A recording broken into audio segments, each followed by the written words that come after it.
Hello everyone. आज का जो हमारा टॉपिक है हिंदी व्याकरण में वो है सर्वनाम। क्या है? बोलिए, क्या है? सर्वनाम। क्या है? इस क्लास में हम जानेंगे सर्वनाम के बारे में और सर्वनाम के कितने भेद होते हैं उसके बारे में जानेंगे। तो चलिए शुरुआत करें। चलिए जानते हैं सर्वनाम। तो सर्वनाम का सबसे पहले हम इसका अर्थ जानते हैं कि सर्वनाम का अर्थ होता क्या है। तो देखिए सर्वनाम जो है दो शब्द से बना है। कितने शब्द से बना है? कितने शब्द से बना है? दो शब्दों से बना है, एक सर्व और एक नाम। सर्व का मतलब होता है, सर्व का मतलब होता है सबका, और नाम का मतलब होता है नाम। अर्थात हम कह सकते हैं कि सबका नाम। तो सर्वनाम का क्या अर्थ है? सबका नाम। सर्वनाम बताइए कितने शब्दों से मिलकर बना है? कौन कौन? सर्व जोड़। आपसे क्वेश्चन पूछा जाए कि सर्वनाम को परिभाषित कीजिए, तो आपको क्या बताना है? तो ध्यान देना है, हमने आपको इससे पहले आपको हम बताए थे संज्ञा। संज्ञा आप लोग को समझ में आया था?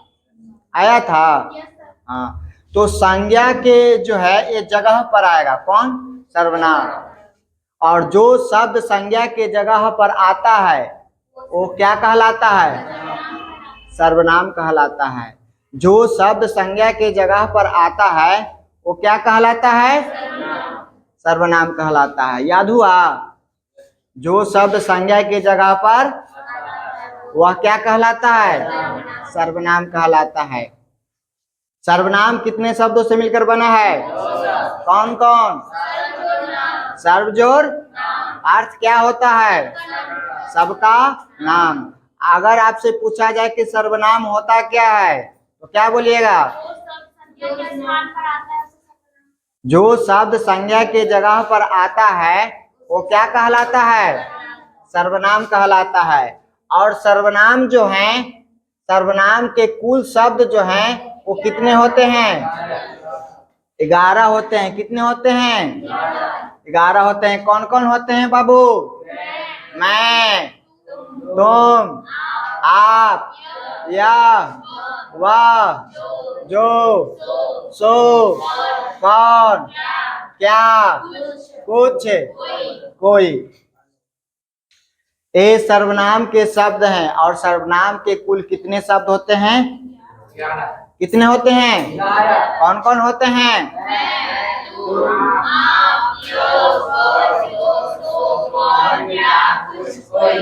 बोलिए, मैं, तुम, आप, यह, वह, जो, सो, कौन, क्या, कुछ, कोई।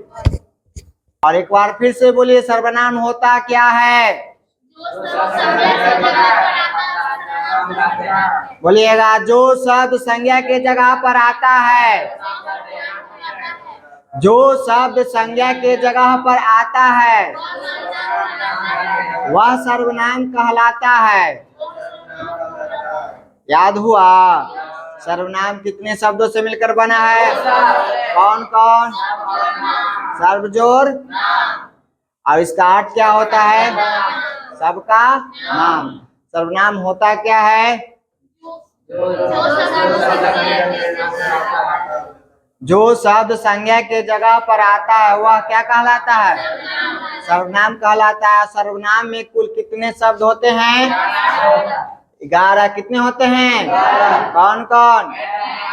मैं, तुम, आप, यह, वह, जो, सो, कौन, क्या, कुछ, कोई।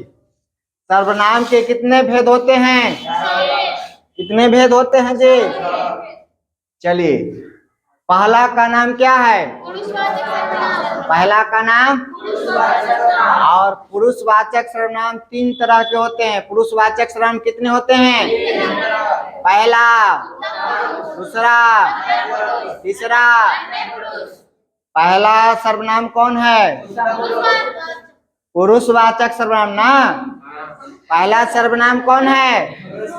आप पुरुषवाचक सर्वनाम 3 होते हैं, उत्तम पुरुष, मध्यम पुरुष और अन्य पुरुष। चलिए दूसरा सर्वनाम क्या है? निश्चयवाचक, निश्चयवाचक सर्वनाम। तीसरा क्या है? अनिश्चयवाचक सर्वनाम। चौथा क्या है? पांचवा क्या है? छठा क्या है? चलिए बोलिए साथ में, पहला पुरुषवाचक सर्वनाम। और पुरुषवाचक सर्वनाम 3 प्रकार के, पहला उत्तम पुरुष, दूसरा मध्यम पुरुष, तीसरा अन्य पुरुष। दूसरा सर्वनाम है निश्चयवाचक सर्वनाम, तीसरा अनिश्चयवाचक सर्वनाम, चौथा संबंधवाचक सर्वनाम, पांचवा प्रश्नवाचक सर्वनाम, छठा निजवाचक सर्वनाम। अब चलिए इसका परिभाषा जानते हैं कि पुरुषवाचक सर्वनाम होता क्या है। तो देखिए पुरुषवाचक सर्वनाम में पुरुषों का बोध होगा और इसमें स्त्री और पुरुष दोनों आएंगे। समझ में आ रहा है? पुरुषवाचक सर्वनाम में दोनों का बोध होगा, स्त्री और पुरुष। समझ में आया? तो कह सकते हैं जिसमें पुरुषों का बोध हो, जिसमें पुरुषों का नाम आए, वो क्या कहलाता है? पुरुषवाचक सर्वनाम कहलाता है। तो याद रखिएगा, पुरुषवाचक सर्वनाम पुरुषों के नाम के स्थान पर आता है। पुरुषवाचक सर्वनाम पुरुषों के नाम के स्थान पर आता है और पुरुषों के नाम के स्थान पर आएगा वो कौन सा सर्वनाम कहलाएगा? पुरुषवाचक सर्वनाम कहलाएगा। पुरुषवाचक सर्वनाम से पुरुष और स्त्री दोनों का बोध होता है। और हमने आपको बताया कि पुरुषवाचक सर्वनाम के कितने भेद होते हैं। पहला को हम क बोलेंगे, क्या बोलेंगे? क, उत्तम पुरुष।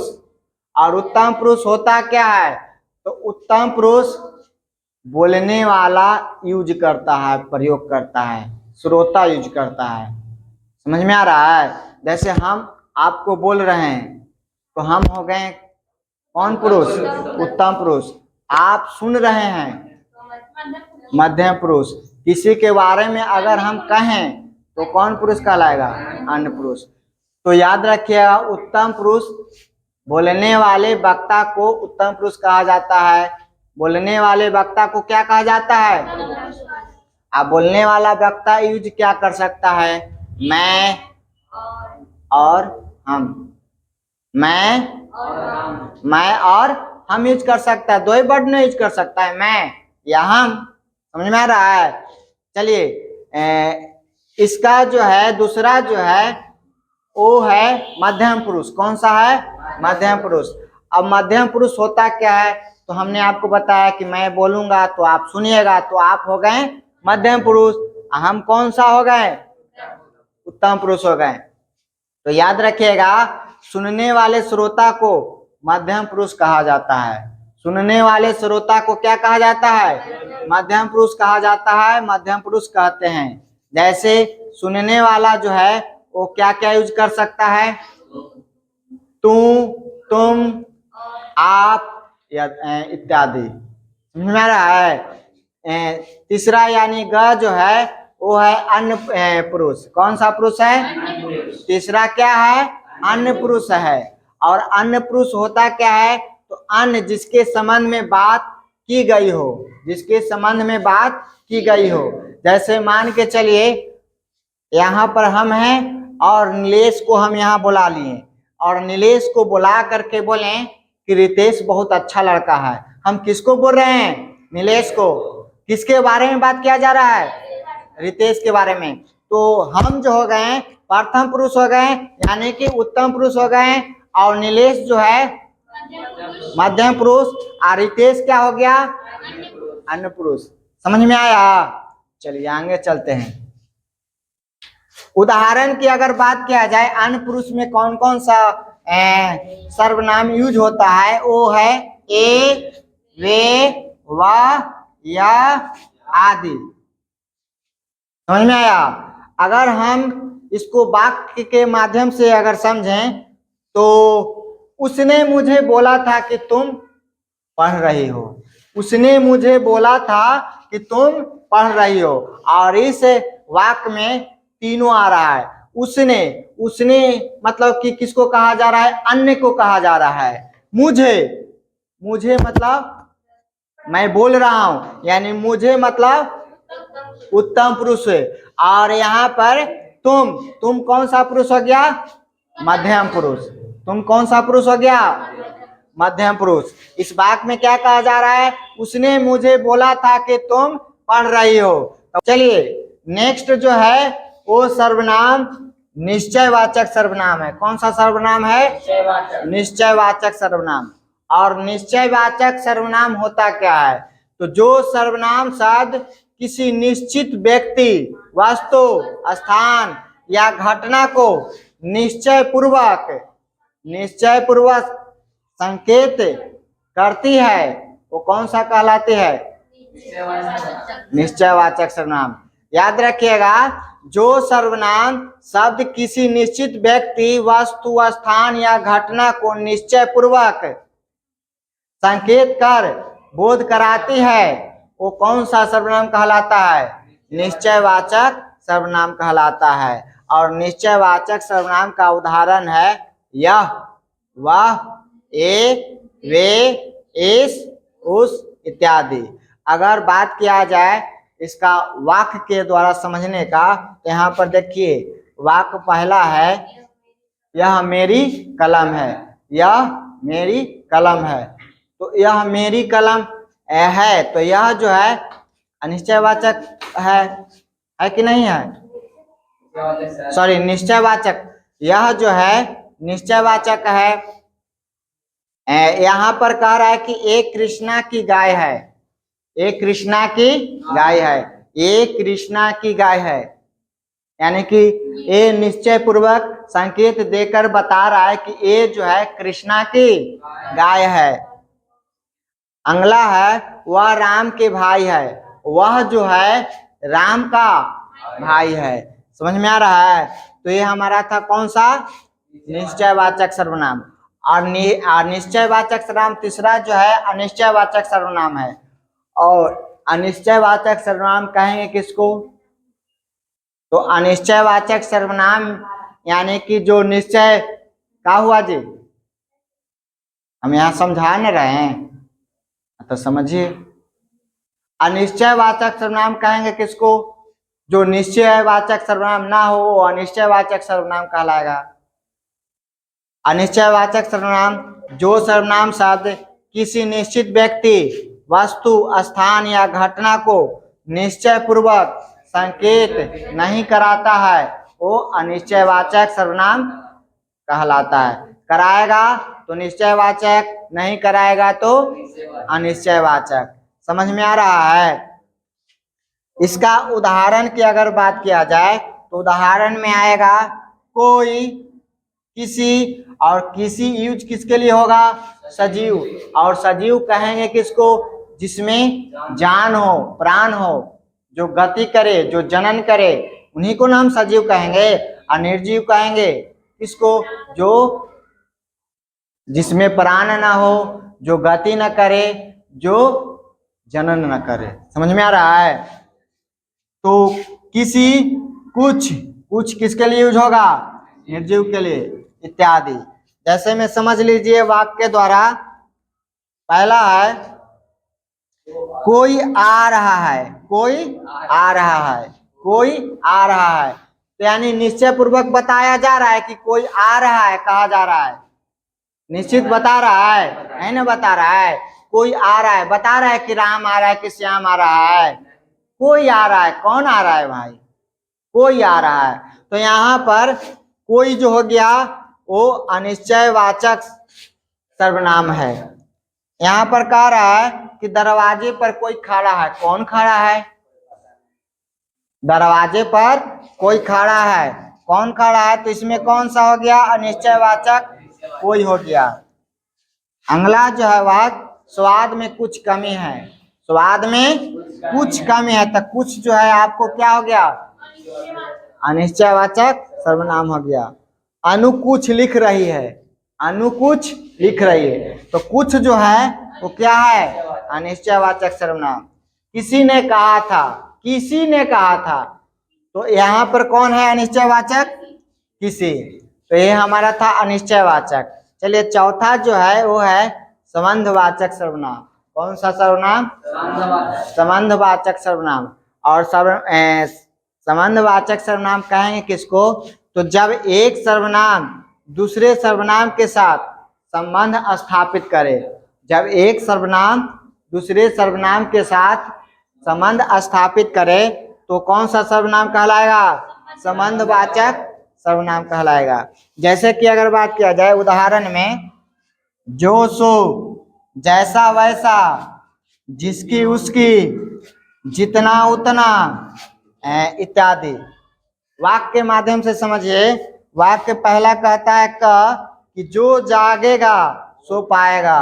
जो जागेगा सो क्या होगा? पाएगा।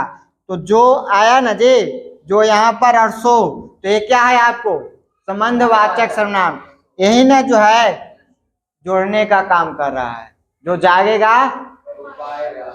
जो जागेगा सो पाएगा, जो जागेगा सो पाएगा।